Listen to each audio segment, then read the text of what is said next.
Now, of course, Easter's become synonymous with eggs and bunnies, but at the heart, of course, is the Christian tradition. And that's why our next guest, Reverend Kate Bottley, is here to remind us about the spiritual side and why it holds so much importance. Good morning to you, Kate. Morning. I also want to say I like the bunnies and the chocolate as well. I mean, who doesn't? Oh, they come a very close second. Right, come on. Yeah. I mean, Jesus, chocolate eggs, you know, it's fine.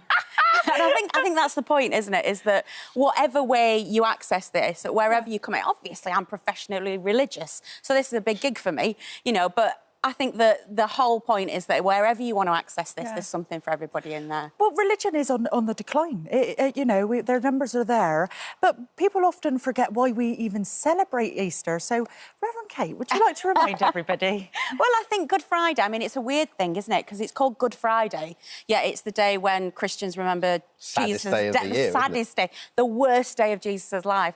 I suppose, for me, there's something about the crosses. I don't know about when you write your Christmas cards and your Easter cards, you put a little kiss on the bottom, a little cross on the bottom. And I think, for me, the cross of Easter is a little bit like God's kiss on the world. It's like a bit, it's a bit like saying, I love you so much that I'm in it with you, that my son, you know, knows what it's like to suffer and to die and to go through the worst day, so that when we're going through a bad day too, there's a solidarity in that. There's something alongside us saying, I know what this feels like. Can you just remind everybody the significance of the egg?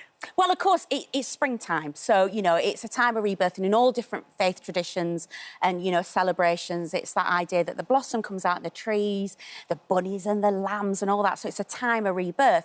Lots of religions have that sort of symbolism. But for Christians, we sort of adopted it and said that, you know, the inside of your chocolate Easter egg's hollow, just like the tomb was on Easter Sunday morning. What I love about that story is it was Mary Magdalene that found the empty tomb. So women are right at the heart of it, and that really appeals to me.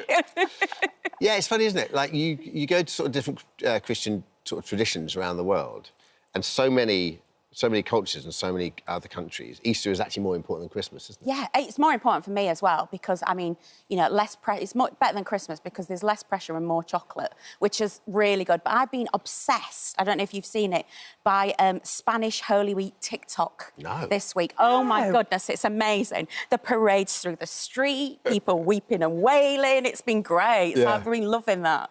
And, Kate, you talk about, you know, Easter being, you know, the start of everything. It's spring, you know, you've got the lambs beginning. And so you like to start Easter with some New Year's resolutions, don't you? Yeah, it's a really good time here because, of course, you know, like, the New Year's resolutions have gone kind of by the wayside a little bit right now. So I usually start again at Lent, and I think, OK, I'll start again then. How was your Lent? It's been a long one. How's yours been? It's been a tough Good Catholic boy when there. you work How's on this yours show, been? let me tell you, giving up chocolate crisp sweets is not easy around You've been very around this good. parish. Very hard. It's a tricky one, but that's the point, right? The point is that the feast tastes so much better after the fast, and it's a really good discipline to not overindulge Just all have the that abstinence. time. That's a pretty good discipline, You know, when Easter Sunday morning comes, whatever your faith and belief. Yeah. Do you know what I love about you, and we were colleagues on Radio 2 and we're friends on Radio 2, is you wear your faith so lightly on your shoulders. And I think that's so important because no one wants anything shoved down their throat, and no one wants the easy certainty of religion. Has that always been the case for you? No, I think when I first came to faith, I had that kind of... Because I'm not from a religious family, you know, I found faith as a teenager.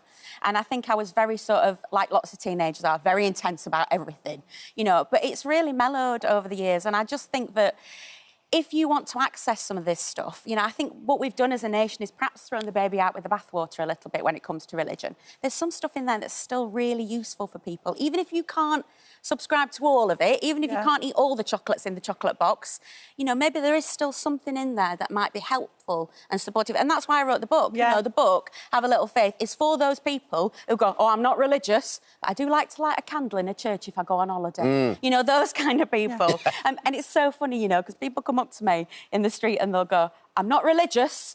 And I always wonder, did they go up to, like, builders and go, I'm not a plasterer? Do you know what I mean? It's like, it's OK. I don't mind that you're not religious. That's fine. And your book was, you know, inspired because did somebody not want to sit by you on the train? Oh, yeah, that happened. Oh, it was just... It happens sometimes that you're on a packed train and I've got my dog collar and I'm sat there and I'm thinking it's going to go one or two ways.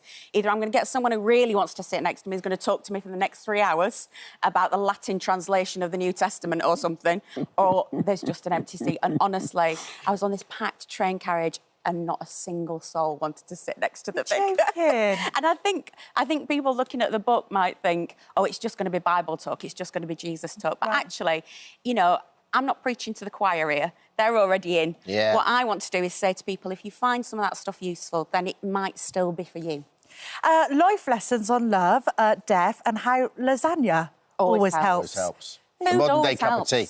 Yeah, well, it's that thing of, you know when, I mean, we have it all the time, don't we? You know, people are going through really tough stuff. The world is it's a tough place to be. That's the thing about Good Friday, you know, the worst day of your life does not have to define it. Easter Sunday's coming, Sunday's coming. And it's that idea that if you don't know what to do and you don't know what to say to someone who's going through a tough time, take them something to eat. Kate. It could easily be chicken pie or whatever your thing is. But I love that though. I love like death in the family, lasagna. Yeah. Going through tough times, lasagna. Baby born, lasagna. Kate, you know, you said you grew up and you weren't from a religious family or a religious background. Where did you find your faith then? What happened to you? Well, if I'm being honest, I only started going to church because I fancied the vicar's son. So I only went for a snog and I came away with a dog collar. The age-old tale, eh?